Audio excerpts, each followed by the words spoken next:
I'm Mary Beth McAndrews. I am here today with writer and director of The Tank, Scott Walker, and head of creature effects for the film, Richard Taylor. Hello, both of you. I'm very excited to be chatting with you today about this creepy creature feature.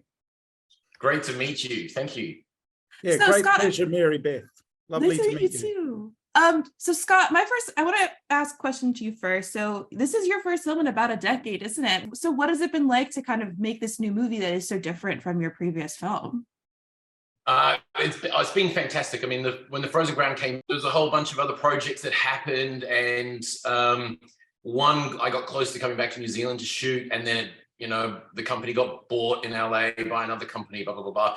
So we came back here to renew visas back in New Zealand, and that's when COVID happened, and it was kind of a great time to start fresh. And as a kid, I grew up on Dracula annuals and the Wolfman and stuff like that.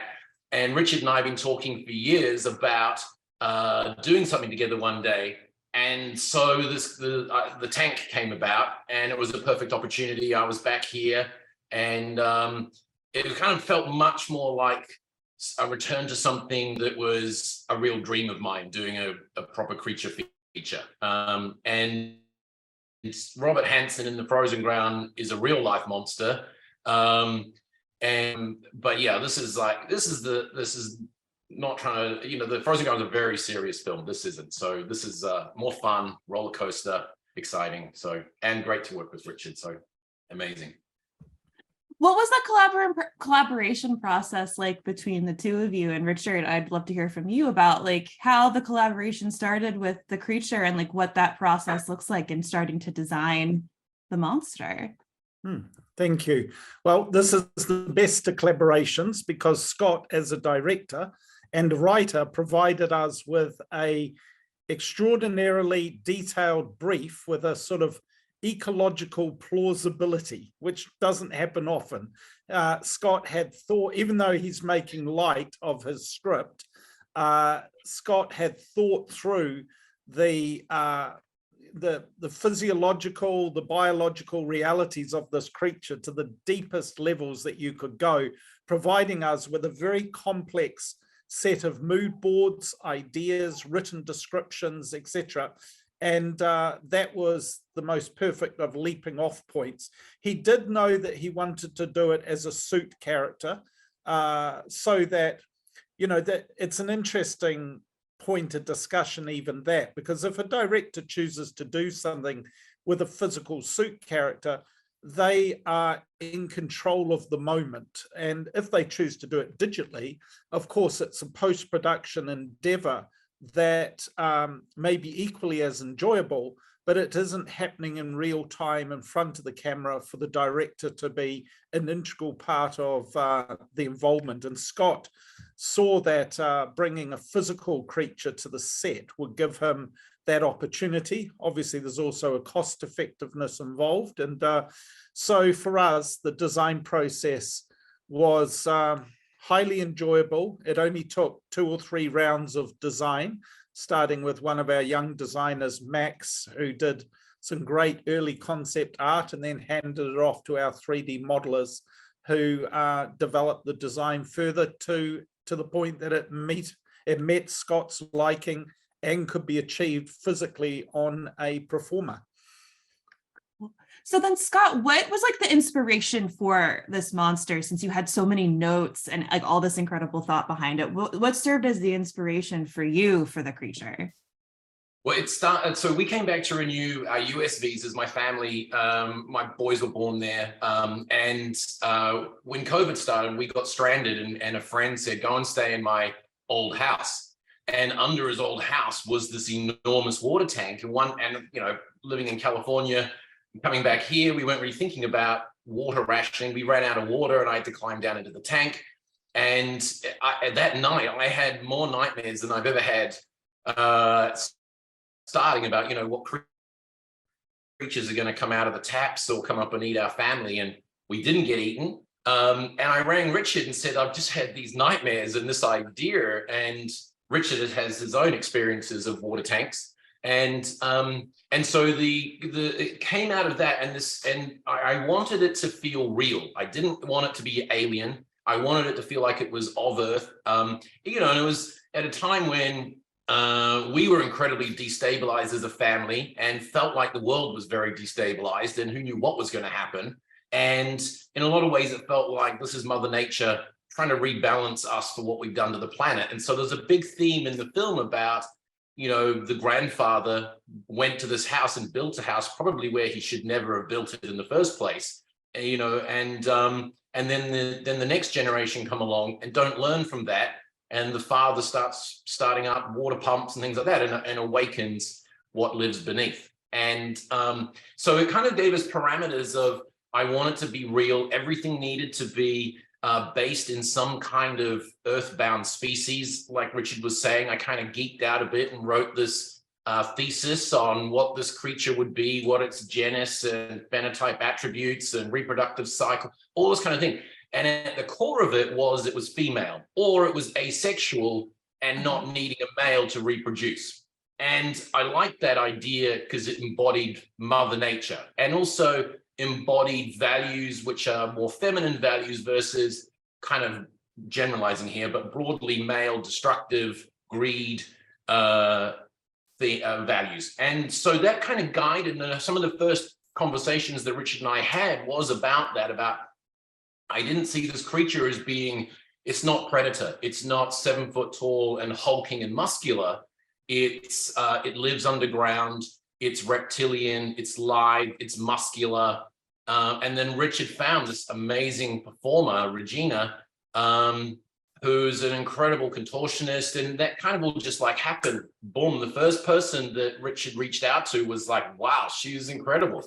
And so that kind of became the idea and the focus behind what this creature is and what it isn't, which is half the challenge sometimes. So that kind of gave us a very clear focus. And then, yes, the actual creature design was a fantastic experience.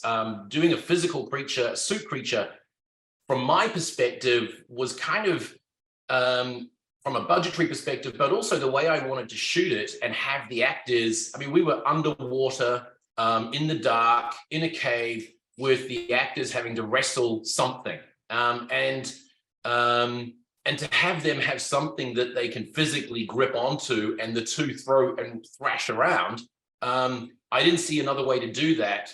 The other way is the extreme, much bigger budget film, full CGI. But I really liked the actors having something physical to wrestle with. So that just gave Richard more complications in terms of, no, I need to see the entire creature because I have no idea if it's going to get flipped out of the water and thrown through the air or whatever. So, but it was great, So it was a great process. That's amazing. Well, so I was going to ask about shooting underwater because there is so much of this going on in a tank. And how was that shooting in water? And also what did you build something for that? Did you go into an actual cave or tank? Like, what was that process like, filming all of these tank underwater sequences?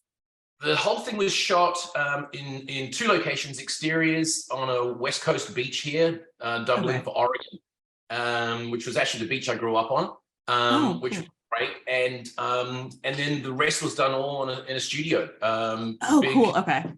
We constructed literally a water tank that I wanted a kind of a Dracula's crypt kind of inspired brickwork and arches and things like that, sort of a nod to that.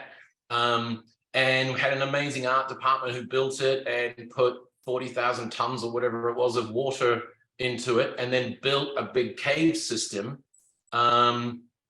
which actually wasn't as big as it looks in the film. I just cheated it the way I shot it and flipped things and whatever to try and make it feel longer and more kind of like a warren.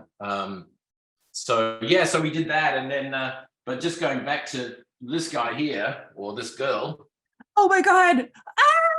So this is, it's so exciting to see this again because it's been in storage for a while. But Richard and his team did such an amazing job And it hasn't got all its slime on it because it normally does, but it's got these great hairs. Oh, which the come down- hair. yeah, which is Oh, sort the of hair. membranes. It's got the former gills. I'm shaking because this thing weighs, I don't know, 30 pounds or 20 pounds or something. So that was on the actor's head. Was that on her head? This Correct. one was. Sorry, yes, Richard. Yeah, I just speak to the reason it's quite heavy. We built a lightweight version, of course, for the actress, but Okay. the problem was that we couldn't make it in foam latex. We only had the budget to do one suit.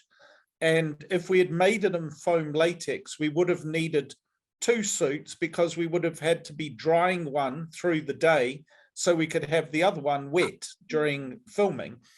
And also, Scott wanted a sense of translucency in the skin that we felt we would never achieve if we did it in foam latex. So we had no option other than to do it in silicon. The problem with silicon, of course, it's just inherently heavy because of the density of the material, as you can appreciate, Mary Beth, compared to foam latex.